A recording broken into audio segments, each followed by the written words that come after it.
नमस्कार, नमस्कार, नमस्कार. वीकली कट्ट्यामध्ये तुमच्या सगळ्यांचं सहर्ष स्वागत आहे. खरं तर आजचा एपिसोड हा 4-5 दिवस आधी झाला असता तर खूप चांगलं झालं असतं. पण नाही होऊ शकला. पण आज आम्ही तुम्हाला त्याची बित्तम बातमी देणार आहोत. तुम्ही वेगवेगळ्या प्लॅटफॉर्म्सवरती आम्हाला विचारताय, की बाबा यशस्वीनी मुंबई का सोडली? का सोडली? का सोडली? त्याच्यातनं आम्हाला हेही कळतंय, की तुम्हाला माहितीये की खरं उत्तर स्पोर्ट्स कट्टाच तुम्हाला देऊ शकणार आहे. तर त्याच्यासाठीच आम्ही त्यावरतीच आजचा वीकली कट्टा ठेवलेला आहे. आज आपल्याबरोबर गप्पा मारायला आलेले आहेत अमोल कराडकर, द हिंदूचे ज्येष्ठ पत्रकार. अमोल, स्वागत आहे तुझं. धन्यवाद आदित्य.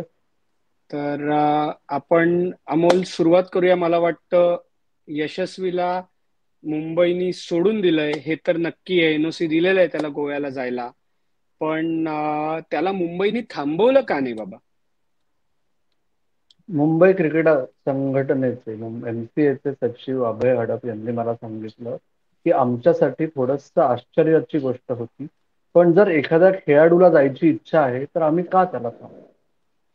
जर त्यांनी त्याचं मन घट्ट करून त्याचा निर्णय पोचल्यानंतर त्यांनी सांगितलेलं आहे, त्यांनी पुढच्या संघाबरोबर बोलणी करून मग आमच्याकडून फक्त फॉर्मॅलिटी पूर्ण करायची म्हणून तो आमच्याकडे त्याला एनओसी जे असतं BCCIचा जो नियम आहे की एका संघटनेकडून दुसऱ्या संघटनेकडे रजिस्ट्रेशन बदलायचं असेल तर आधीच्या संघटनेचं नो ऑब्जेक्शन सर्टिफिकेट, म्हणजे मराठीत आपण हे म्हणतो, ज्याला काही लोक चुकून ना हरकत प्रमाणपत्र म्हणतात, ते घेऊन ते सबमिट करायचं असतं BCCIला. त्याच्यामुळे ते त्याला एकदा ठरलं, मग मुंबईचं म्हणणं आहे की आमच्याकडे काय, आमच्याकडे ऑप्शन्स तर खूप आहेत आणि जर एखाद्या खेळाडूचं मन उरलेलं नाहीये मुंबई संघात तर आम्ही त्याला कशाला थांबवू. पण ओव्हरऑलच हे आदित्य इतकं विचित्र आहे. म्हणजे आपण बघितलं, आज अर्जुन तेंडुलकर सारखा खेळाडू मिड 20s मध्ये 3 वर्ष झाली ना, आता 2 वर्ष झाली, अ, मुंबई सोडून गोव्याला खेळायला गेला. पण तो पण एक खेळाडू मिनिट, असा एक मिनिट, होता. एक मिनिट, एक मिनिट. अर्जुन तेंडुलकरला जास्तीत जास्त 4 दिवसाचं क्रिकेट खेळणं आवश्यक वाटत होतं. मुंबईला संधी मिळणार नव्हती म्हणून तो गेला. त्याच्या आधीच सिद्धेश लाड गेला होता. त्याच्या आधी शुभम रांजणे गेला होता. म्हणजे मी गोव्याला कोण कोण गेलं मुंबईचं त्याच्याबद्दल बोलतोय, पण त्यांचं काहीच आश्चर्यकारक नव्हतं. यशस्वी बद्दलच मेन आश्चर्य आहे. तू कंटिन्यू कर. मी तेच म्हणत होतो की विशी मध्ये, ओके, मिड 20s मध्ये जेव्हा एखाद्या क्रिकेटरचा पीक येत असतो त्यावेळेस मातब्बर संघ, मुंबई असो, कर्नाटक असो, तमिळनाडू असो, दिल्ली असो, तो सोडून दुसऱ्या संघाकडे जाणं हे जेवढं रणजी ट्रॉफीच्या परफॉर्मन्सच्या बेसिसवर टेस्ट संघात निवड होणं रेअर आहे ना आजच्या काळात, तेवढंच रेअर आहे. ओके. कारण तुम्हाला त्या संघाचा सपोर्ट असतो, तुम्ही फ्लरिश होत असता करिअर. आज तू जी नावं घेतलीस, ओके, त्यातली वेगवेगळी उदाहरणं बघा. मी तेच सांगत होतो की अर्जुन तेंडुलकर हा कुठल्याच संघात त्याचं स्थान निश्चित नव्हतं, त्यामुळे त्याला सातत्याने संधी हवी या लेवलला, म्हणून तो तेव्हा सोडून गेला. सिद्धेश लाड मुंबईने वगळलं होतं, मुंबईने डावललं होतं आणि त्याला डोमेस्टिक क्रिकेटमध्ये अजून एक एक वर्ष वाया जात आहे असं वाटलं, म्हणून तो तिकडे जाऊन एक सीझन खेळला. ओके. त्याच्यामुळे डोमेस्टिक क्रिकेटर्समध्ये गेस्ट प्लेअर किंवा प्रोफेशनल असे कधी जातात की जेव्हा एकतर तुमचा एकदा भारतीय संघातनं स्थान गेलेलं असतं आणि तुम्हाला अजून एक जोरदार मुसंडी मारण्यासाठी प्रयत्न करण्यासाठी तुम्ही दुसरा संघ निवडता, किंवा तुमचा प्राईम संपलेला असतो, जसा वसीम जाफर गेला, अमोल मुजुमदार गेला, ओके, मुंबईतनं, की जेव्हा तुम्हाला तुमच्या संघातली जागा तुमची एका तरुण खेळाडूची अडवायची नसते, पण तुम्हाला माहिती असतं तुम्ही त्या लेवलला अजूनही सातत्याने परफॉर्म करू शकता, अशा कॅटेगरीतली लोक जास्ती करून दुसऱ्या संघात जातात. पण यशस्वी जयस्वाल पीकला, यशस्वी जयस्वाल डोमेस्टिक क्रिकेट खेळणार किती आहे हा पहिला प्रश्न, राईट. पण त्या याच्यात त्याला जर एवढं डोकं नाहीये की त्याला जर उद्या भारतीय संघात चुकून त्याचा बॅडपॅच सुरू झाला तर मुंबईच्या खेळाडूला जास्त संधी मिळणार आहे का गोव्याच्या खेळाडूला जास्त संधी मिळणार आहे, हा विचार यशस्वी जयस्वालनी करायला हवा होता. तो त्यांनी केलाय, त्यामुळे आता आपण बघूया काय होतंय. पण तुला काय वाटतं की त्यांनी का या निर्णयापर्यंत यशस्वी जयस्वाल येण्याचा ट्रिगर पॉइंट काय आहे? हे गेले 2-3 वर्ष बिल्डअप होत आहे. गेल्या 6 महिन्यात जास्त वाढलंय हा प्रकार आहे. बऱ्याच लोकांना आता असं साधारण वाटत असेल की ते जसं 2 वर्षापूर्वी दुलीप ट्रॉफी सामन्यात अंतिम सामन्यात अजिंक्यनी यशस्वीला मैदानावर रवी तेजाला सिलेक्ट करत असताना वारंवार करत होता. अंपायर्सने वॉर्निंग करूनही केलं नाही. त्यामुळे परिस्थिती हाताबाहेर जाण्याआधी अजिंक्यने ती परिस्थिती हातात घेतली कर्णधार असताना आणि यशस्वी जयस्वालला काही वेळ बाहेर घालवलं. तेव्हा पण आपण स्पोर्ट्स कट्ट्यावर एक एपिसोड केला होता. कोणाला हवा असेल तर तो परत जाऊन बघू शकाल. आणि त्याच्यानंतर विशेषतः गेल्या 4-6 महिन्यात यशस्वी जयस्वाल हा येऊन धरती पे बोज वाटतो की काय अशी मुंबई संघात भावना झाली होती. ओके, त्या जम्मू काश्मीरच्या मॅच बद्दल आय एम नॉट शुअर म्हणजे की तुम्ही लोकांनी काही टाकलंय का, पण बऱ्याच ठिकाणी चर्चा चालू आहे. ओके, तर जम्मू काश्मीर मॅच मध्ये जे मला समजलं ते मी सांगतो. जम्मू काश्मीर मॅच मुंबईची रणजी ट्रॉफी जिकडे रोहित शर्मा आणि यशस्वी जयस्वाल दोघे जण संघात होते. त्या सामन्याच्या दिवशी सकाळी आता ते होते ते अर्थात बीसीसीआयने कंपल्सरी केलं. नॅशनल सिलेक्टर्स आणि हेड कोच बीसीसीआय पेक्षा त्यांनी कंपल्सरी केलं म्हणून त्यांना येऊन खेळण्याशिवाय पर्याय उरला नाही. ते आले. अशी वदंत आहे परत तेच हे सगळं सूत्र आहे की सामन्याच्या दिवशी सकाळी यशस्वी जयस्वालनी संघातल्या एका वरिष्ठ खेळाडूला सांगितलं की मला थोडंसं तापट वाटतंय, मी बाहेरच बस.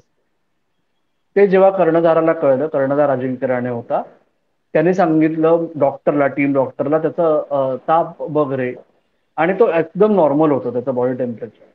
ओके, आणि त्याच्यामुळे यशस्वी जयस्वालकडे पर्याय उरला नाही असं त्या ड्रेसिंग रूम मध्ये तेव्हाच्या असलेल्या 2 व्यक्तींनी मला सांगितलं. आणि मग त्यानंतर सामन्यात एकदा यशस्वी जयस्वाल चिडून त्यांनी एका वरिष्ठ खेळाडूच्या किटबॅगवर लाथ मारली. तो वरिष्ठ खेळाडू नक्की कोण मला स्वतःला खात्री नाही. आज बाकीच्या बऱ्याच न्यूज आउटलेट्सनी त्या वरिष्ठ खेळाडूचं नाव अजिंक्य राहणे सांगितलेलं आहे. ओके, पण ती माझी स्वतःची खात्री होऊ शकलेली नाही. ज्या 2 लोकांशी मी तेव्हा ड्रेसिंग रूम मध्ये बोललो त्या 2 लोकांच्या म्हणण्यानुसार तो कोण वरिष्ठ खेळाडू होता माहिती नाही. पण त्याच्यामुळे असं झालं आणि योगायोगाने विचार करा त्या सामन्यानंतर मुंबईचे चीफ सिलेक्टर गेल्या हंगामाचे संजय पाटील यांनी लगेच सांगितलं होतं, बाकी 2 वर्तमानपत्रांना मुलाखत दिली तेव्हा, की भारताचे खेळाडू येऊन खेळले म्हणून आम्ही जम्मू आणि काश्मीरचे हारलो. हे त्यांचं वक्तव्य होतं. आणि त्याच्यानंतर आली रणजी ट्रॉफीचा उपांत्य सामना. तिकडे नागपूरमध्ये विदर्भाच्या विरुद्ध विदर्भाच्या यशस्वी विरुद्ध. राईट. सामन्याच्या आधीचे 2 दिवसाचं जे ट्रेनिंग सेशन होतं त्या सामन्यात यशस्वीला बॉल का मांडीवर लागला असं मला बाकीच्या लोकांकडून कळलं, कारण का मी सामन्याच्या आदल्या दिवशी नेट्स बघितले, मॅच डे -2 नाही बघितले. आणि जेव्हा मी मॅच डे -1ला पोहोचलो तेव्हा काही लोकांनी मला सांगितलं की अरे त्याला तर बॉल लागला होता वर मांडीवर, पण तो लंगडत लंगडत होता आणि त्याच्या कुठे घोट्याला दुखापत झाली असं त्यांनी सांगितलं.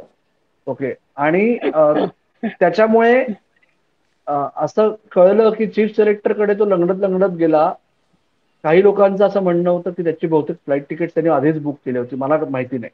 ओके, पण चीफ सिलेक्टर संजय पाटील यांना तो म्हणाला की सर सॉरी सर, मी तर खेळू शकत नाही, आता लागलंय मला मॅच मध्ये तर खेळता येणार नाही, पण मी थांबू का 2 दिवस पहिले, संघाचा मोठा सामना आहे. तर संजय पाटीलांनी त्याला जवळजवळ हाकलून दिलं.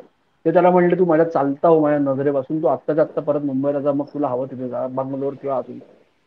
ओके, त्याच्यामुळे तो सामन्याच्या 2 दिवस आधी प्रॅक्टिस केली, सामन्याच्या आदल्या दिवशी तो परत आला. आणि तेव्हा अजिंक्य राणेंनी ऑन रेकॉर्ड आम्हाला सामन्याच्या आदल्या दिवशी कोट दिला होता की मला आत्ता मैदानात येताना समजलं की त्याला काल लागलं होतं आणि त्याला दुखापत झाली आणि त्यामुळे तो खेळला. तर पण आता याच्यात मुद्दा तोच आहे की आता अजिंक्य राहणे हा निर्विवादपणे भारताच्या टेस्ट टीमचा यशस्वी कॅप्टन आहे. मुंबईला त्याने एवढ्या ट्रॉफी जिंकून दिलेल्या आहेत.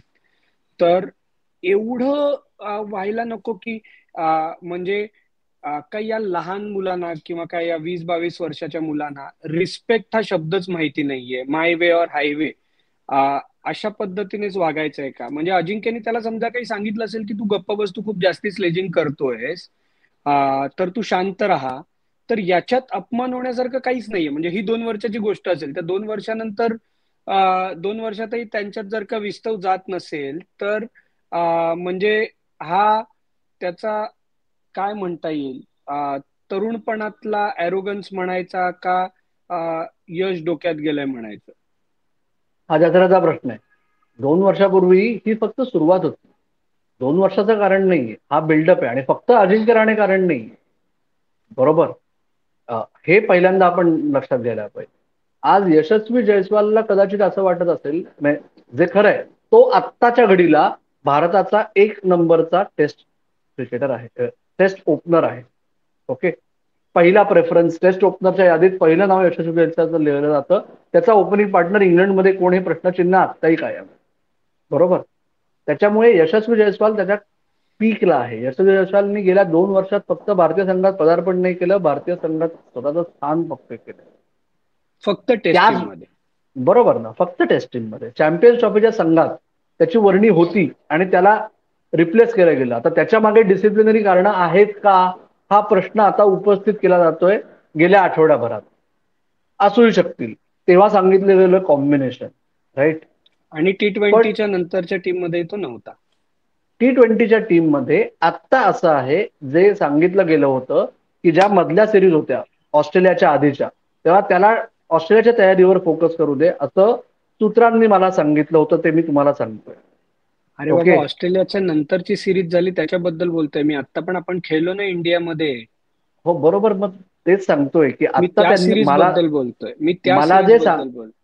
मला जे सांगितलं गेलं ते मी सांगवायचा प्रयत्न करतोय हा. की यशस्वी जयस्वाल हा सो कॉल्ड पेकिंग ऑर्डर, जी कन्व्हिनियंटली वापरली जाते टर्म आणि त्याचा उपयोग सिलेक्टर्सच्या कन्व्हिनियन्सनुसार आणि संघ व्यवस्थापनाच्या, त्यात यशस्वी जयस्वाल अभिषेक शर्माच्या पुढेच आहे. परंतु आत्ता या सिरीजला विशेष महत्व नाहीये, त्यामुळे आम्ही अभिषेक शर्माला संधी देतो असं मला सांगण्यात आलं होतं. ओके. त्याच्यात खरं खोटं काय आहे ते आपल्याला पुढच्या 6 महिन्यात समजेल. हम्म. पण जर यशस्वी जयस्वालला आत्ता असं वाटत असेल की तो सुपर कॉन्फिडंट आहे त्याच्या करिअर ग्राफ बद्दल, त्याला जे कोण ऍडवाइस करत आहेत त्या ह्याच्यात त्याला जर असं वाटत असेल की मुंबई सोडून गोव्यासारख्या संघाचं प्रतिनिधित्व करून माझ्या कारकिर्दीला काहीही फरक पडणार नाहीये किंवा झालं तर सुधारणार आहे, तर गुड लक टू हिम. नाही, कारण म्हणजे जे आपण आता म्हणतोय की या गोष्टी की बाबा यशस्वीनी सोडलं, त्याचं आत्ता आत्ता त्याचं पदार्पण झालंय वन डे मध्ये पहिल्यांदा इंग्लंड विरुद्ध. वन डे तो पहिल्यांदा खेळला आता चॅम्पियन्स ट्रॉफीच्या आधी. तोपर्यंत तो वन डे खेळलेला नव्हता. T20 वर्ल्ड कपला तो होता, पण त्याला संधी तिकडे मिळाली नाही. टेस्टमध्ये त्याने त्याचं स्थान निर्माण केलंय. आत्ता तू म्हणालास तसं तो नंबर 1ला आहे. पण अजून वेळ आहे ना, म्हणजे प्रत्येक गोष्टीची घाई का असावी? आणि गोव्याची का निवड केली असावी बाबा? गोवाच का? काही आयडिया? आता कारण ही हे बघ, गंमत आहे. कारण कारण एक तर नक्की आहे, म्हणजे याच्यात मी फक्त एक तू उत्तर द्यायच्या आधी ऍड करतो की हे तर नक्की आहे की गोव्याने त्याला अप्रोच केलं नसेल. कारण कोणालाच माहिती नव्हतं की कारण मुंबईकडनं प्राईम मध्ये असलेला प्लेअर उगाच दुसरीकडे जात नाही. तर अप्रोच तर याच्याच टीमकडनं झालेलं आहे, तर मग गोवाच का? गोवा क्रिकेट संघटनेचे अध्यक्ष विपुल फडके, जे भारतातल्या क्रिकेट प्रशासन पदाधिकाऱ्यांच्या परंपरेनुसार सेकंड जनरेशन प्रशासकीय अधिकारी आहेत. ओके. त्या अध्यक्ष विपुल फडके यांनी मला सांगितलं ऑन रेकॉर्ड त्याच दिवशी की त्यांनी आम्हाला अप्रोच केलं आणि आमच्या सेक्रेटरींनी आमच्या कमिटीशी बोलून जर त्याच्यासारख्या खेळाडूला आमच्याकडे येऊन खेळायची इच्छा आहे तर आम्ही कोण थांबवणार. त्याच्यात का गोवा निवडलं याच्या मागे माझ्या डोक्यात लॉजिकली 2च गोष्टी येऊ शकतात की एकतर पहिली गोष्ट जायची वेळ कमी येणार आहे, जेव्हा जायची वेळ येईल तेव्हा मुंबईला जाणं येणं जवळ आहे. आणि तिसरा मुद्दा रेफरन्स पॉइंट जो असेल ना, कारण हे आपण विसरून चालता कामा नये, भारतीय संघाच्या अंडर 19 ते दोघं जण एकाच दौऱ्यावर एकत्र होते. 2 वेगवेगळ्या लेग्स करतात, तो आणि अर्जुन तेंडुलकर. अंडर 19 अर्जुन तेंडुलकर श्रीलंकेत गेला टेस्ट मॅचेस करता, 2 4 डे मॅचेस करता, आणि यशस्वी त्याच्यानंतरच्या 5 1 डे मॅचेस करता गेला होता. त्याच्या आधी जो प्रिपरेटरी कॅम्प झाला होता 1 महिन्याचा बंगलोरमध्ये, तेव्हाच्या नॅशनल क्रिकेट अकॅडमीमध्ये, तिथे हे दोघं जण रूममेट्स होते. तो हे दोघं जण अंडर 19 क्रिकेट मुंबईसाठी खूप एकत्र खेळलेले आहेत. त्याच्यानंतर तर त्यांचा आणि परत आल्या आल्या यशस्वीनी अर्जुन तेंडुलकरच्या वडिलांना रिक्वेस्ट करून भेटला होता आणि त्यांनी 1 तास गप्पा मारत यशस्वीला एक साईन्ड बॅट दिली होती. ओके. तर ते जर कनेक्शन तेव्हापासून स्ट्रॉंग असेल अर्जुन तेंडुलकरचं, तर त्याच्यामुळे मी तिकडे येऊ का आणि ओके मी सांगून बघतो, तू बोलून बघ असा प्रकार होऊन झाला असेल तर ते ठीक आहे. पण परत तसंच पुढचा विचार केलाय का? I am not too sure. आणि बऱ्याच ठिकाणी फिरतंय की कॅप्टन्सीसाठी गेला. पहिली गोष्ट तर तू म्हणालास तसं की बाबा तो खेळणारे किती, जर का तो टेस्ट टीम मध्ये असेल तर तो खेळणारे किती, आणि गोव्याची कॅप्टन्सी करून त्याला काय ट्रिगर मिळणार आहे. आणि म्हणजे मला ती थिअरीच पहिल्या दिवसापासून एवढी हास्यास्पद वाटतेय. पण तरी तू एक अनुभवी आणि जास्ती माहिती असलेलं म्हणून तू उत्तर द्यायच. हे बघा, हास्यास्पद वाटलं तरी तो स्वतः बोललाय हे ऑन रेकॉर्ड. त्यांनी इंडियन एक्सप्रेसला सांगितलंय. Sorry sorry sorry sorry sorry, मी सांगतो म्हणजे त्यांनी काय सांगितलं ते तू सांग. गोव्याच्या म्हणजे गोव्याच्या त्यांना त्या फडक्यानं विचारलं की त्याला कॅप्टन करणार का, तो इंटरनॅशनल क्रिकेट खेळला, त्याला कॅप्टन व्हायचं असेल तर आम्ही कॅप्टन करू. आम्ही कशाला नाही म्हणतोय, त्याला एवढा मोठा प्लेअर आमच्याकडे असेल, कॅप्टन व्हायचं असेल तर आम्ही कॅप्टन करू, असं त्यांच्या यांनी सांगितलं. हा, आता तू यशस्वी काय म्हणाला एक्सप्रेसला ते सांग. यशस्वीने सांगितलं की मला लिडरशिप रोल ऑफर केलेला आहे, मला कॅप्टन्सी ऑफर केलेली आहे. ओके. आता हम्म. यशस्वी जयस्वाल खरा का विपुल फडके खरे, हे त्या दोघांना एकत्र स्पोर्ट्स कट्ट्यावर बसून तुम्ही विचारू शकाल. ओके. आपल्या कन्व्हिनियन्सनुसार आपण लोकांच्या विधानांवर विश्वास ठेवतो मानवजात म्हणून. त्याच्यामुळे त्याच्यात म्हणजे सी तू म्हणलास तसं, आज तो खेळला तर तो कर्णधार असेल आणि तो खेळला तर तो मुंबईचाही कर्णधार झाला असता 2 वर्षात. मुद्दा कर्णधार पद हा जर असता आणि दुसरा कोणता, मग तो सौराष्ट्राकडे जाऊन तिथला कर्णधार पण होऊ शकला असता. मग गोवा का, की जी टीम आत्ता आत्ता जरा बरी खेळायला लागली आहे अधूनमधून, अशी परिस्थिती आहे. नाहीतर गोवा आणि क्रिकेट याचा संबंध गोवातल्या क्रीडा रसिकांनाही समजत नाही, अशी अवस्था गोव्याच्या संघाची आहे. गेल्या 10 वर्षात ते 2 वेळा क्वालिफाय झालेत रणजी ट्रॉफी नॉकआउट्सला. पण संघ म्हणून म्हणणार काही नाहीये ग्लोरिया सचिन. हम्म. हम्म. म्हणजे म्हणूनच या निर्णयाचं आश्चर्य वाटतं. म्हणजे आणि याच्यात दुसरा मुद्दा हाही, म्हणजे यशस्वीची वाटचाल यशस्वी होणार का हे आपण म्हणूच, पण याच्यात हेही द्योतक आहे का की करिअरच्या टॉपला असताना त्याला मुंबईनी म्हणजे मुंबईला त्यांनी मुंबई सारख्या टीमला फाट्यावरती मारणं, इंडिया प्लेअरनी, जो ऍक्टिव्ह इंडिया प्लेअर आहे, जो मुंबई सोडून दुसऱ्या ठिकाणी खेळायला चाललाय, असं पहिल्यांदाच झालंय का. आणि हे बघितलं तर ही यशस्वीची वाटचाल यशस्वी होणार का. हे बघ आदित्य, नाण्याच्या 2 बाजू आहेत, तू एकच बाजू बघतोय. त्यांनी मुंबईला फाटार मारलं हे तू अनुमान काढलेलं आहे, हा तू निष्कर्ष काढलेला आहेस. राईट. मुंबईने त्याला कसं ट्रीट केलंय याबद्दल त्याला काय वाटतंय हाही तेवढाच महत्वाचा मुद्दा आहे. बरोबर. तो जर भारताचा कसोटी खेळाडू असेल तर जसं बाकीच्या खेळाडूंना वेगळी ट्रीटमेंट मिळते तशी त्याला मिळायला हवी, अशी जर त्याची अपेक्षा असेल तर तेव्हा समान निकष लावायला पाहिजेत असं वाटणं याच्यात काही वेगळी गैर नाही. वेगळी ट्रीटमेंट म्हणजे काय. सगळ्यांना हवं तेव्हा येतात आणि हवं तेव्हा जातात. भारताचे खेळाडू जे मुंबईसाठी या हंगामातही खेळले. ओके. संजय पाटील यांनी सांगणं आणि इंटरनली अजून काही झालेलं आहे जे अजून ऑफिशियली बाहेर आलेलं नाहीये, त्यामुळे त्यात बोलण्यात पॉईंट नाहीये. ओके. जर त्याला असं वाटत असेल की माझ्या मागे हात धरून लागलेले आहेत आणि त्याच्यामुळे मला माझ्या करिअरसाठी हा त्रास सहन करण्यापेक्षा मी जेव्हा केव्हा कंपल्सरी केल्यानंतर मला खाली येऊन खेळायचंय डोमेस्टिक क्रिकेटमध्ये, आंतरराष्ट्रीय क्रिकेटमधून, तेव्हा मी दुसऱ्या संघासाठी खेळतो.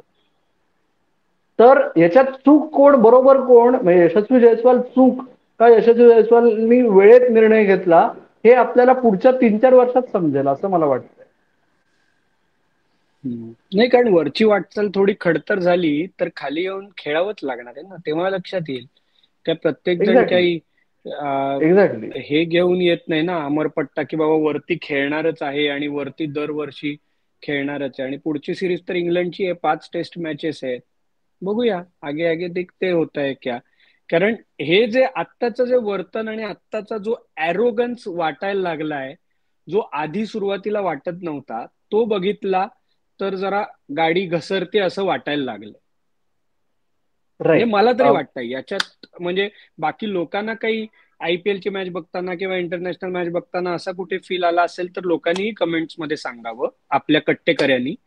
पण म्हणजे मला तरी असा फील यायला लागलाय की थोडे गाडीचं वळण बिघडतंय. आणि तुला मला आठवत असेल तर आपण मिलिंद रेगेन, म्हणजे आता हे बोलायचं का ऑन पण मिलिंद रेगेनचा इंटरव्ह्यू केला होता तेव्हा पण ते म्हणाले होते की बाबा रे मला म्हणजे अं, यशस्वीची गाडी रुळावरून घसरतीये का असं वाटायला लागलंय, असं आपल्याला ते 6 महिन्यापूर्वी इनफॉर्मली म्हणाले होते, तुला आठवत असेल तर. म्हणजे त्याच्यामुळे हे आधीपासूनच चालू आहे असं दिसतंय नाही का.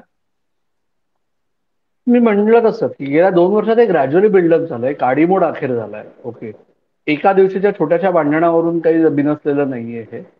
आणि याला जबाबदार दोन्ही बाजू समान आहेत का? का जसं तू म्हणलास तसं आहे का? त्या प्लेयरला असं वाटतंय की संघटनेतून असं केलं जात आहे की मी न थांबावं. पुढचा मुद्दा आत्ता असा आहे की मुंबईसाठी पुढच्या वर्षी अ, मुंबईला गेले दशकभर स्टेबल ओपनिंग पेअर हा प्रश्न भेडसावत आहे. ओके, जेव्हा यशस्वी वर आला, अ, मुंबईसाठी खेळायला लागला अख्खा सीझन, तेव्हा पृथ्वी शॉ वर भारतासाठी होता किंवा ड्रॉप केला गेला होता. पृथ्वी शॉ येईपर्यंत अखिल एडवाडकर चालत होता, पृथ्वी आल्यानंतर तो चालेनासा झाला. त्याच्यामुळे गेल्या दशकभर स्टेबल ओपनिंग पेअर नाही मुंबईकडे.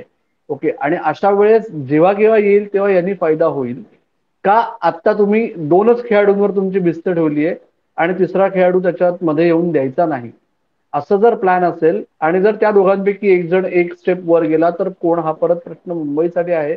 पण ते मुंबई होपफुली प्लॅन करत असेल. हे आयुष म्हात्रे पण आहे. बघूया मुंबई काय प्लॅन करताय हे आपल्याला पुढच्या सीझन पर्यंत वाट बघायला लागेल.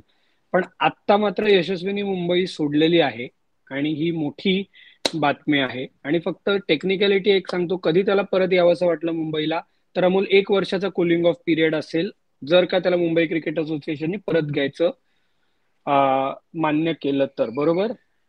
म्हणजे टेक्निकली त्यांनी परत NOC गोव्याचं मुंबईला सबमिट करायचं किंवा तेव्हा कुठल्या टीम मध्ये असेल तेव्हा. आणि तेव्हा जर तो भारतीय संघात असेल तर त्याला 1 वर्ष मुंबईसाठी डोमेस्टिक क्रिकेट खेळता येणार नाही. जर तो भारतीय संघात असेल तर त्यासाठी हे विन विन सिच्युएशन असेल. राईट.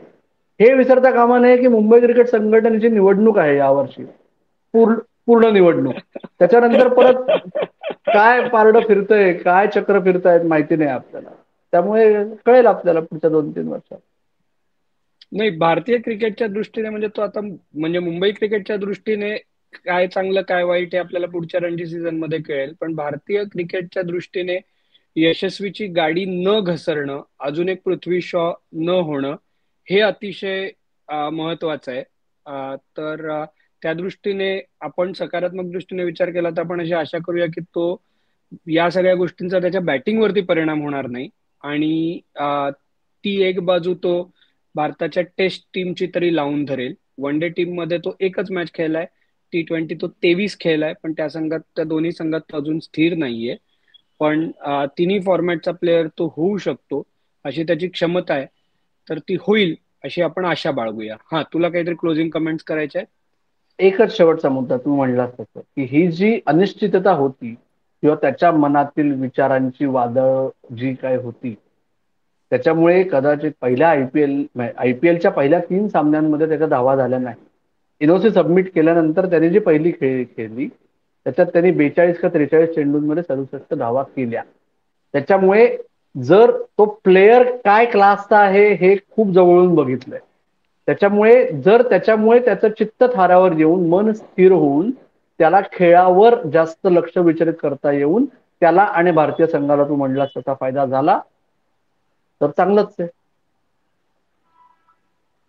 येस, बघूया आपण आगे आगे होत आहे क्या. लोकांनीही व्यक्त व्हा, म्हणजे कट्टेकऱ्यांनीही व्यक्त व्हा की काय त्यांचं मत आहे या सगळ्या प्रकरणावरती. आजचा एपिसोड, म्हणजे मला वाटत नाही की मुंबई क्रिकेटच्या या घडामोडींवरती IPLच्या गदारोळात कोणी एपिसोड केलेला आहे. तर आम्ही केलाय, तर तो जास्तीत जास्त लोकांपर्यंत पोचवा. लाईक, शेअर, सबस्क्राईब करा. आजच्या विकली कट्ट्यामध्ये मात्र आम्ही इकडेच थांबतोय. तुम्ही मात्र ऐकत राहा बघत राहा. आणि आमची वाट पाहत राहा. धन्यवाद.